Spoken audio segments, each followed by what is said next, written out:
ကဲဒီနေ့မှာတော့ကျွန်တော်တို့ chapter 1ရဲ့အပိုင်း2ကိုသင်ပါမယ်သူပေးထားတဲ့ခေါင်းစဉ်ကတော့1.2 complex number ပါ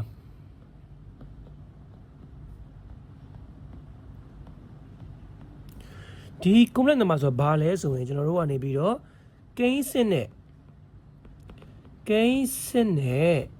စိတ်ကူးရင်ကိန်းနဲ့ပေါင်းထားတာကို complex number လို့ခေါ်ပါတယ်နော်ဆိုတော့ကျွန်တော်တို့ကနေပြီးတော့ဒီ number တွေကဘယ်လိုမျိုးအလုပ်လုပ်လဲဆိုကျွန်တော်တို့ကဒီဘိုင်းမှာကြည့်မယ်စိတ်ကူးရင်ကိန်းဆိုတာကိုမသိတဲ့လူတွေကျွန်တော်အရင်ဗီဒီယိုမှာတင်ပြီးသားရှိပါတယ် chapter 1ရဲ့အပိုင်း1ပါတော့ပြန်ကြည့်လို့ရပါတယ်စိတ်ကူးရင်ကိန်းဆိုတာကျွန်တော်တို့ကတန်ဖိုးကတော့ i ဖြစ်ပါတယ် i ရဲ့တန်ဖိုးက square root of -1 ပါ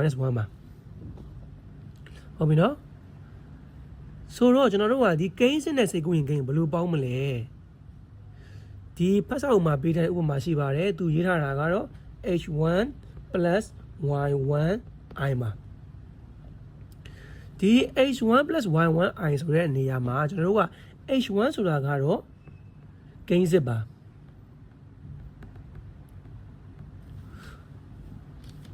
y1 ဆိုတာကတော့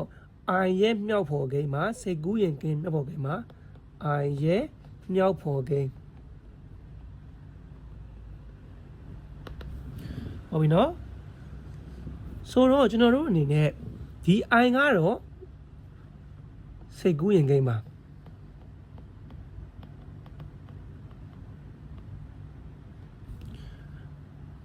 ဆိုတော့ကျွန်တော်တို့တွေအခုတော့သိခဲ့ပြီဒီပုံစံကကျွန်တော်တို့တွေအခုဒီ complex number တွေကိုရေးတဲ့ pattern ပေါ့သူထပ်ပေးထားတဲ့ဥပမာတစ်ခုရှိတယ်ဒါအတူတူပါပဲ h2 plus y2i ဒီကောင်ကလည်း complex number ပါ h2 ဆိုတာကိန်းစစ်ပါ y2 ဆိုတာက i ရဲ့မြောက်ဖော်ကိန်းပါ i ဆိုတာကတော့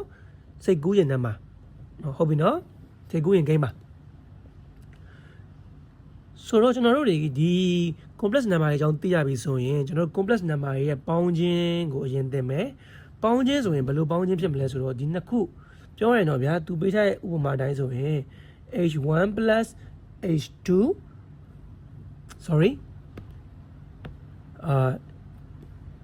h1 plus y1 i ရဲ့ပြီးတော့ h2 plus y2 i ရဲ့ဒီနှစ်ခုသူပေါင်းပြထားတယ်ပြီးတော့သိရမှာတစ်ခုကကျွန်တော်တို့တွေကဒီ complex number တွေကိုရေးမယ်ဆိုရင်ကိန်းစစ်ကိုအရှင်းထားပြီးရေးပါတယ်နော်အခုဒီမှာကြည့်မယ်ဆိုရင်ကျွန်တော်တို့ကဒီနှစ်ခုပေါင်းမယ်ဆိုရင်ကိန်းစစ်တွေကိုအရင်ပေါင်းပါခွန်းစားခွန်းစင်းမဆက်လိုက်မယ်ပြီးတော့ရင် h1 ရဲ့ h2 ရဲ့ကိုအရင်ပေါင်းမယ်ပြီးတော့ရင်အပေါင်းလက္ခဏာလာမယ်ပြီးတော့ရင်y1 ရဲ့ y2 ရဲ့ i ရဲ့မြောက်ဖော်ကိန်းတွေပေါင်းမှာပြီးတော့ရင် i လာပါမယ်ဟုတ်ပြီနော်ဒါလေးကိုတစ်ခြားကြည့်ပါဒါကကျွန်တော်တို့ရေစိတ်ကူးရင်ကိန်းတွေရဲ့complex number တွေရဲ့ပေါင်းခြင်းပါနော်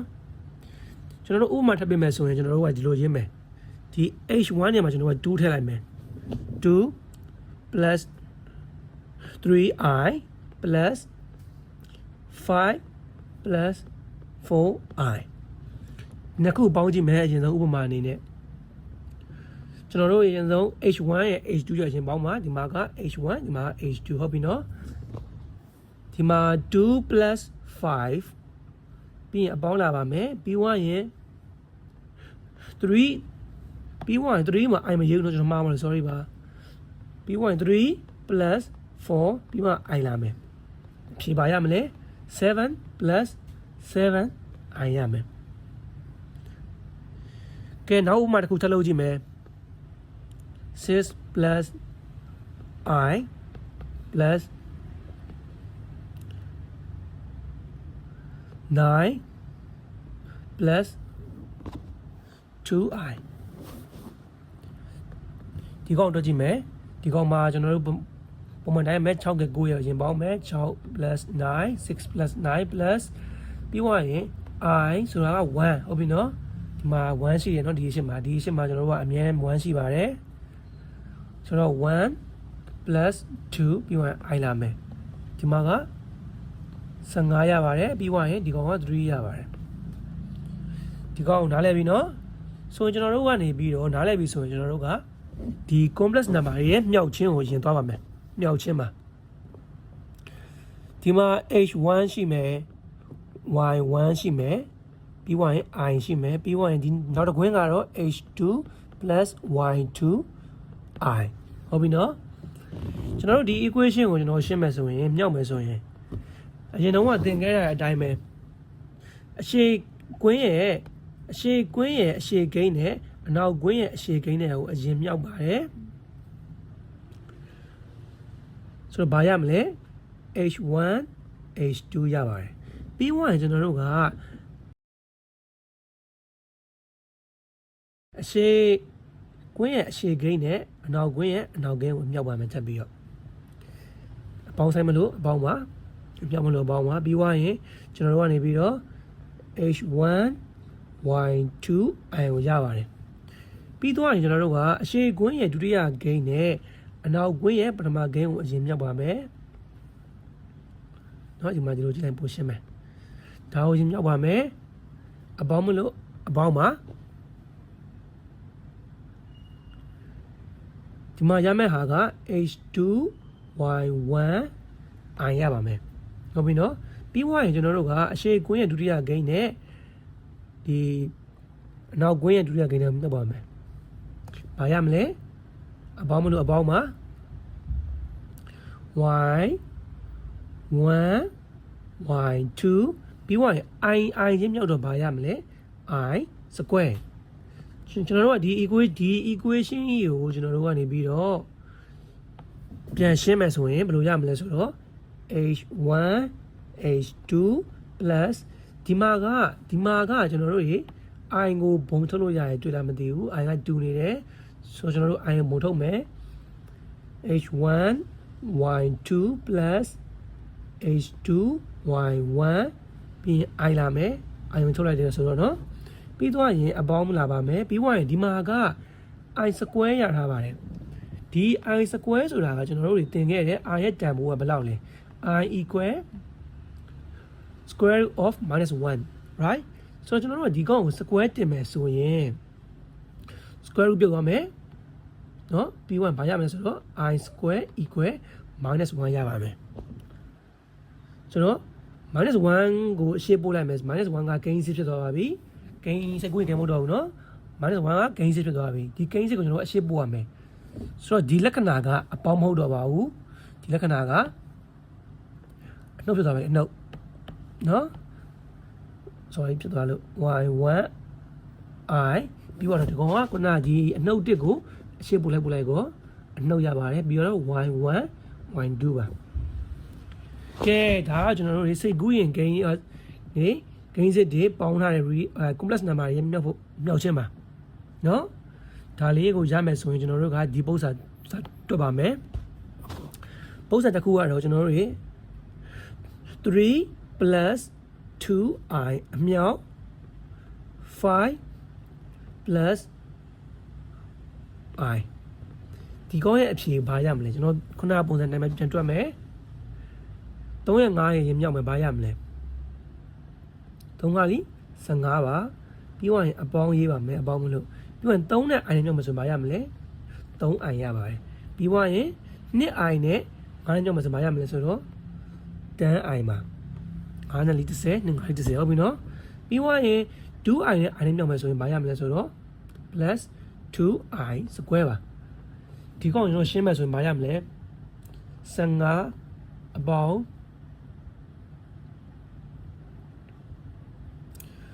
15အပေါင်း 73i အပေါင်းဒီ i square ကကျွန်တော်တို့ခုနပြောခဲ့တယ်ဒီ i square က -1 နဲ့ညီရနော်ဆိုတော့ i square equal -1 နော်ဆိုတော့ -1 ဆိုတော့ကျွန်တော်တို့က2ရှေ့ပို့မယ် minus ကိုဒီကိုပို့မယ်ဆိုတော့ဘာရမလဲဆိုတော့ -2 ရပါတယ်ကဲဒါကတော့ကျွန်တော်တို့တွေ complex number ရဲ့မြောက်ချင်းမှာ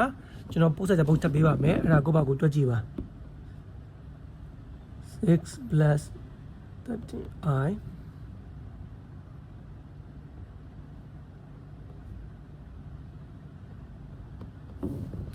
ဒီကောင်ကိုတွက်ကြည့်ပါโอเคကျွန်တော်တို့ဒီအခန်းကိုပြန်ဆက်ကြည့်ရမယ်ဆိုရင်သူပြောထားတဲ့ကကိန်းစစ်တွေရဲ့အနောက်မှာစိတ်ကူးရင်ကိန်းတွေအများထည့်ပြီးတော့သူတို့ကကျွန်တော်တို့ဒီ complex number တွေကိုဖန်တီးလို့ရပါတယ်ဆိုတော့ကျွန်တော်တို့ဒီမှာစိတ်ကိန်းစစ်ကို2ရှိမယ်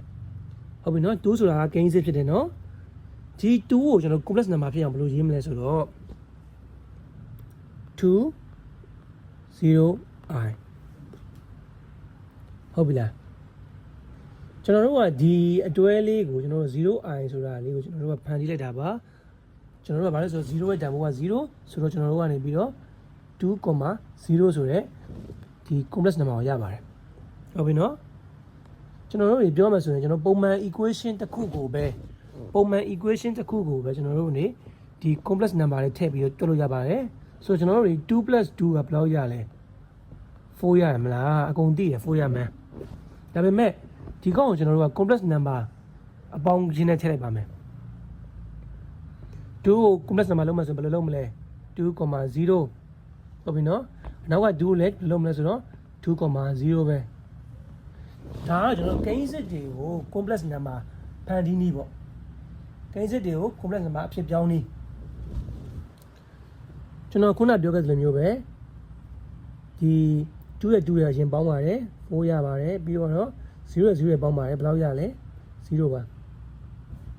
ဆိုတော့4ပါတွေ့ရနော်ကျွန်တော်တို့မှာဒီမှာကိန်းစစ်ဖြစ်တဲ့2ကိုကျွန်တော်တို့က complex number အဖြစ်ပြောင်းလိုက်တာပါဒါကတော့ဒါကိုကျွန်တော်တို့တွေ h1 form ပြောင်းပြီးကြည့်မယ်ဆိုရင် h ဆိုတဲ့ဟာရဲ့အနောက်မှာအမြဲတမ်းအပေါင်း0ဆိုတဲ့ complex number ရှိပါတယ်ဆိုတော့ဒီကောင်ဒီပြောရရင်တော့ complex number ပါဒီ h ဒီကိန်းစစ်ပါအပေါင်း0ဒီ 0i ကိုညွှန်းပါတယ် 0i ဆိုတာဒီကောင်ကကျွန်တော်ကိန်းစိတ်ကူးရင်ကိန်းပါ imaginary number ပါဟုတ်ပြီနော်ကဲဟုတ်ပြီဆိုရင်ကျွန်တော်တို့ကဒီ9ရယ်6ရယ်ဆိုတဲ့ဒီကဏ္ဍနှစ်ခုကိုမြောက်ကြည့်မယ်ဒါပေမဲ့ဒီတိုင်းမမြောက်ဘူးကျွန်တော်တို့တွေစိတ်ကူးရင်ကိန်းပြောင်းပြီးကျွန်တော်စိတ်ကူးရင်ကိန်းပေါင်းထည့်ပြီးမြောက်ကြည့်မယ်ဟုတ်ပြီလားကျွန်တော်9ရဲ့6ကိန်းမြောက်မှာဆိုရင်9ရဲ့အနောက်မှာစိတ်ကူးရင်ကိန်း0ဆိုတာရှိပါတယ်ဟုတ်ပြီနော်ဒါမှကျွန်တော် complex number ဖြစ်မှာပါ complex number ပြီးရင်6ရဲ့နောက်မှာဘာရှိလဲဆိုတော့ဒီလိုပါပဲ6ကနောက်မှာကျွန်တော်တို့ imaginary number 0ဆိုတာရှိပါတယ်ဒါမှကျွန်တော်တို့ complex number ဖြစ်မှာပါဒီနေ့ကိုမြောက်မယ်ကျွန်တော်အပေါ်မှာမြောက်နည်းပြောခဲ့တယ်ဘယ်လိုမြောက်မလဲအရှိခွင်းကအရှိကနန်းကနေပြီးတော့အနောက်ခွင်းရဲ့အရှိကနန်းကိုအရင်မြောက်မယ်9 6 4ဘယ်လောက်ရလဲ30ပါပြီးသွားရင်အပေါင်းရေးပါတယ်ပြီးတော့အရှိခွင်းရဲ့ပမာသုံးကနန်းကနေပြီးပဲအရှိခွင်းရဲ့ဒုတိယကနန်းအနောက်ခွင်းဒုတိယကနန်းမြောက်ပါတယ်9 3 4 3ညပါပြီးသွားရင်3ညနဲ့6နဲ့မြောက်ပါတယ်အပေါင်း3ညပါ0 0မြောက်ပါတယ်ပေါင်း0ပါရတဲ့ဖြေကတော့30ပါဒါကကျွန်တော်တို့ပုံမှန်ကိန်းစစ်တွေဖြစ်တဲ့9ရဲ့6ကဲကိုကျွန်တော်တို့က complex number ပြောင်းပြီးတော့မြောက်တာပါဒီမှာသူပြောထားတဲ့ဥပမာအရဆိုရင်ဒီမှာ h1 h,0 plus y,0 ပြီးအဲ့ဒါက equation က h plus y, 0ပါဟုတ်ပြီနော်ပြီးသွားရင် h1, 0နဲ့ y1, 0နဲ့မြောက်ရင်ဘာရမလဲဆိုတော့ h, y, 0ရပါတယ်ဒါသူပေးထားတဲ့ equation တစ်ခုပါသူပြောထားတဲ့ပုံစံအရာကြည့်ရမယ်ဆိုရင်ကဲဘယ်ကိန်းစစ်မဆိုကျွန်တော်တို့ complex number အဖြစ်ပြောင်းလို့ရပါတယ်ဟုတ်ပြီနော်ကျွန်တော်တို့ရေးထားရရှိတဲ့ x ဆိုရင် x ကကိန်းစစ်ပါကျွန်တော်ဒီမှာသူပေးထားတဲ့ဇာတ်လေးပြန်ဆွဲပြမယ်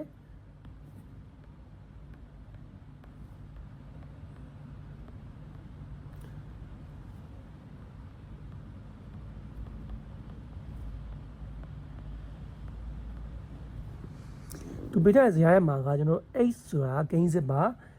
ဒီ x ကိုကျွန်တော် complex number ဖြစ်တော့မယ်ဆိုရင် h နောက်မှာ0ထည့်လိုက်ပါမယ်ဟုတ်ပြီနော် y ဆိုတာကိန်းစစ်ပါ y ပြောမယ်ဆိုရင်ကျွန်တော်တို့တွေ y နောက်မှာ0ထည့်လိုက်ပါမယ် ပြီးသွားရင် h plus y ကိုပြောင်းမယ်ဆိုရင် h sorry h 0 upon y 0ပါ h y မြောက်မယ်ဆိုရင်ဘာရမလဲဆိုတော့ h 0အမြောက် y 0ပါဒါသူပေးထားတဲ့ table လေးပါပြီးသွားတော့သူကနေပြီးတော့ i ရဲ့တန်ဖိုးကိုရှင်းမှတ်ထားပါတယ်ကျွန်တော်တို့ပြန်ကြည့်မယ်ဆိုရင်ဒီမှာကျွန်တော်ရေးပေးမယ်နော် h, y, i ဆိုတာရှိပါတယ်ဒီ order pen လေးတစ်ခုရဲ့တန်ဖိုးကဒီ h ဒီကိန်းစစ်เนาะကျွန်တော်ပြောခဲ့ပါတယ်ကိန်းစစ်ပါ y ဒီမြောက်ဖော်ကိန်းပါ i ဒီစိတ်ကူးရင်ကိန်းပါဟုတ်ပြီเนาะဆိုတော့ကျွန်တော်တို့တွေကဒီကိန်းစစ်မရှိတဲ့အခြေအနေမှာကျွန်တော်တို့ကတွက်ကြည့်မယ်ဆိုတော့ခုနကကျွန်တော်ပြောခဲ့တာကကျွန်တော်ကဒီမှာပြောခဲ့တာကဒီစိတ်ကူးရင်ကိန်းမရှိတဲ့ i မရှိတဲ့အခြေအနေကိုကျွန်တော်ပြောခဲ့တယ်ဒီမှာကြည့်နော် i မရှိတဲ့အခြေအနေတွေဟုတ်လားကိန်းစစ်မှာ i မရှိတဲ့အခြေအနေကိုကျွန်တော်ပြောခဲ့တယ်အခုကကျွန်တော်တို့ကကိန်းစစ်မရှိတဲ့အခြေအနေကိုကျွန်တော်ပြောကြည့်မယ်ကိန်းစစ်မရှိဘူးဆိုရင်ဘယ်လိုရေးမလဲ h ညမှာကျွန်တော်ခုနတိုင်းမဲ့0ထားလိုက်မယ်0 comma ကိန်း2ရှိတယ်နော်ကိန်း2ဆိုတာကျွန်တော်စိတ်ကူးရင်ကိန်းရှိတယ်ဒီကောင်ကတော့1တော့ထားလိုက်မယ်ရှိလို့1ဟုတ်ပြီနော်ခုနကကျွန်တော်ပြောခဲ့တယ်မှာပါပြီးသားနော်ဒီမှာကဒီလိုမျိုးကျွန်တော်ရှင်းခဲ့ပြီးသားဆိုတော့ကျွန်တော်ကထပ်ပြောပြမယ်ကျွန်တော်တို့ဟုတ်ပြီငါတို့ကတော့ကိန်းစစ်တွေရဲ့ complex number ရင်းနှီးကိုသိပြီဒါပေမဲ့ဒီ imaginary number တွေတခုလည်းရှိရင်ကျွန်တော်ဘယ်လိုရေးမလဲ complex number ကိုဒီ i ပဲရှိမယ်ဆိုရင်ဘယ်လိုရေးမလဲ complex number ကိုဟုတ်ပြီလားဆိုတော့ကျွန်တော်တို့အနေနဲ့ကြည့်မယ်ဆိုရင်ကျွန်တော်ခုနကနေပြီးတော့ gain စစ်ပဲရှိမယ်ဆိုရင်ကျွန်တော်တို့ကအဲ imaginary number ကို0ထားရတယ်เนาะဒီမှာကြည့်ဟုတ်လား gain စစ်ပဲရှိတော့အခုကျတော့ကျွန်တော်တို့က gain စစ်မရှိဘူး imaginary number ပဲရှိတော့ကျွန်တော်တို့က gain စစ်နေရာမှာ0ထားမယ် i ပဲရှိမယ်ဒါပေမဲ့ကျွန်တော်တို့က i ဒီ i ပုံစံတိုင်းမရေးချင်ဘူးဟုတ်ပြီလား i ပုံစံတိုင်းမရေးချင်ဘူးဆို i ရှိမှရှိတာဘာရှိလဲဒီမှာရှိတာဘာရှိလဲ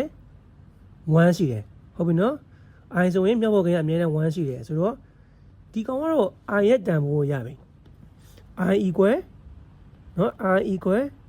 0,1 ဒါ i ရဲ့တန်ဖိုးကိုရပြီဆိုတော့ကျွန်တော်တို့ကဒီ i ကိုနှစ်ခါမြောက်ကြည့်မယ် i ရဲ့တန်ဖိုးမှန်လားဆိုပြီးမြောက်ကြည့်မယ်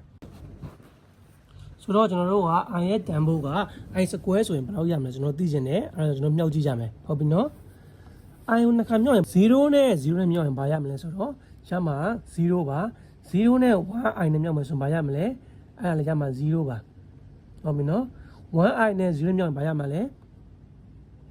0ပါပြီးရင် 1i နဲ့ 1i နဲ့မြောက်ဘာရမှာလဲ i square ရပါမယ်ဟုတ်ပြီနော် i square ဟာဘယ်လောက်လဲ -1 ပါဆိုတော့ i square equal -1 i ရဲ့တန်ဖိုးက square root of -1 ရပါတယ်ဒါကကျွန်တော်တို့ရဲ့ဒီ i complex number ရင်းနှီးပါ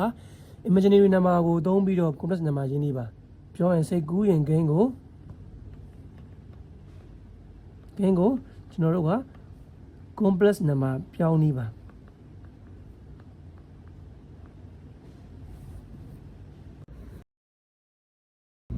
ဒီမှာ h plus y i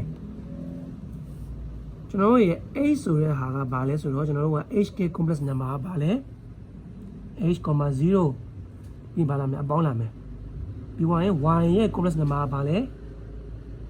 y, 0ပြီးရင် y နဲ့ i နဲ့မြောက်ထားဖြစ်တဲ့ကြောင့်မလို့ i ရဲ့ complex number ကဘာလဲ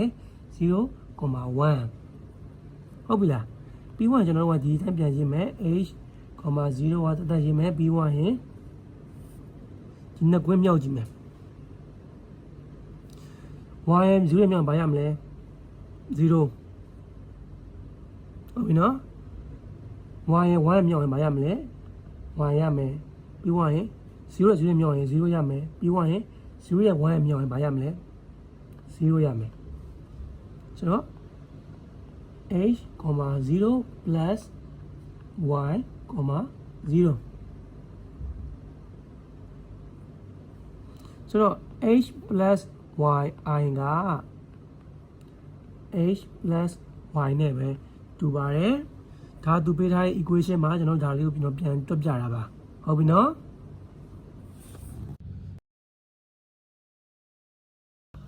-2, 3ပြီးသွားရင်1, -2 plus ပြီးသွားရင်1, 1ပြီးသွားရင်0, 1ဟုတ်ပြီလားဒီကောင်ကိုကျွန်တော်ပြန်တွက်မယ်ဘယ်လိုတွက်မလဲဆိုတော့ရှင်းတယ်နော်ဒီကောင်ကိုကျွန်တော်တို့တွေကဒီမှာဒီကနေဒီ form ကနေကျွန်တော် i ထည့်နေတယ်ဆိုရင်ကျွန်တော်ဒီပုံမှာပေးတဲ့အတိုင်းပဲအဘောဟာဒါလေးကိုပြန်ကြည့်မယ်ဒါလေးကိုကြည့်ပါဒီ equation လေးကိုကြည့်ပါတော့ဒီ equation မှာရေးထားတာက h plus y i က h plus y နဲ့တူတယ်တဲ့ဟို sorry မလို့ကျွန်တော်မပြောတာပါ sorry ပါ h plus y i က h, y နဲ့တူတယ်နော်ဆိုတော့ကျွန်တော်တို့ဒီ h, y ကိုပြောင်းမယ်ဆိုရင်ဘယ်လိုပြောင်းမလဲဆိုတော့ဒီမှာ2က h မနော် y ဆိုတော့ y က3ဟုတ်ပြီလားအဲ့တော့ y plus 3i ဖြစ်သွားမယ်နော်ပြီးသွားရင်ဒီဘက်မှာကျွန်တော်ပြန်ကြည့်မှဆိုရင် h က1ပြီးတော့ minus လက်ကကျ minus လာမယ်ပြီးသွားရင် y က 2i ရမယ်ပြီးသွားရင်ဒီမှာ plus ရေးမယ်ပြီးသွားရင်ဒီမှာက h က1ဆိုတော့1မယ်အနောက်က1က i ဆိုတော့ a plus 1ဟုတ်ပြီနော် a plus i ပြီးသွားရင်နောက်ကဟာ0 0.1 ကဘာရလဲ 0.1 ကသူ့တန်ဖိုးက i ကျွန်တော်အပေါ်မှာတွက်ခဲ့ပြီးပါပြီနော် i ဆိုတော့ဒီဟာကိုရှင်းမှဆိုရင်ကျွန်တော်တို့ကပုံစံတိုင်းပဲမြောက်မယ်2နဲ့1နဲ့မြောက်ဘာရမလဲဆိုတော့ -2 ရပါမယ်-2နဲ့-2i နဲ့မြောက်မှဆိုဘာရမလဲဆိုတော့ +4i ရပါမယ်ပြီးသွားရင်ဒီ 3i နဲ့1နဲ့မြောက်မှဆိုဘာရမလဲဆိုတော့ +3i ရပါမယ်ပြီးသွားရင်ဒီ 3i နဲ့-2နဲ့မြောက်မှဆိုရင် -6i square ရပါတယ်ဟုတ်ပြီနော်ပြီးနောက်ခွင်းရအောင် i နဲ့1နဲ့မြောက်မှဆိုဘာရမလဲဆိုတော့ i ရပါတယ်ပြီးသွားရင် plus i နဲ့ i မြောက်မှဆိုဘာရမလဲဆိုတော့ i square ပါဟုတ်ပြီနော်ဒီမှာက 4i နဲ့ 3i က i ချင်းတူနေပေါင်းလို့ရတယ်ဆိုတော့ 2 plus 7i ဟုတ်ပြီနော်ပြီးသွားရင်ဒီ i square ကဘာလဲသူတန်ဖိုးက i square တန်ဖိုးက -1 ဟုတ်တယ်နော်ဆိုတော့ 6 -1 ပြီးရင် plus ဒီမှာ i ရှိမယ်ပြီးသွားရင် plus ဒီမှာကဘာလဲဆိုတော့ i square တန်ဖိုးကဘာလဲ -1 ဘာလို့ဆိုတော့ i ရဲ့တန်ဖိုးက square root of -1 ဖြစ်လို့ပဲဟုတ်ပြီနော်ဒီကောင်ကျွန်တော်ပြန်ရှင်းမယ်ဆိုရင်-2 plus 7i plus 6ပြီးသွားရင် plus iပြီးသွားရင် -1ဆက်ရှင်းမယ်ဘာလို့ရမလဲ -1 နဲ့ -2 နဲ့ဆိုတော့ -3 plus 6 plus 8i ဆိုတော့3 plus 8i ရပါတယ်ဒါပေးထားတဲ့ပုံစံကျွန်တော်တွက်ပြတာပါဒီပုံစံအတိုင်းပဲကျွန်တော်တို့အောက်ကပုံစံတွေကိုကိုယ့်ဘာကိုတွက်ကြည့်ကြပါဒါကတော့ကျွန်တော်တို့ရေသင်္ချာ complex number chapter 1ရဲ့အပိုင်း2ပြီးပါပြီနောက်ပိုင်းကျရင်ကျွန်တော်အပိုင်း3သင်ပါမယ်သဘောကျရဲဆိုရင်ကျွန်တော်တို့ like and follow လုပ်လို့ရပါတယ်ကျေးဇူးပါ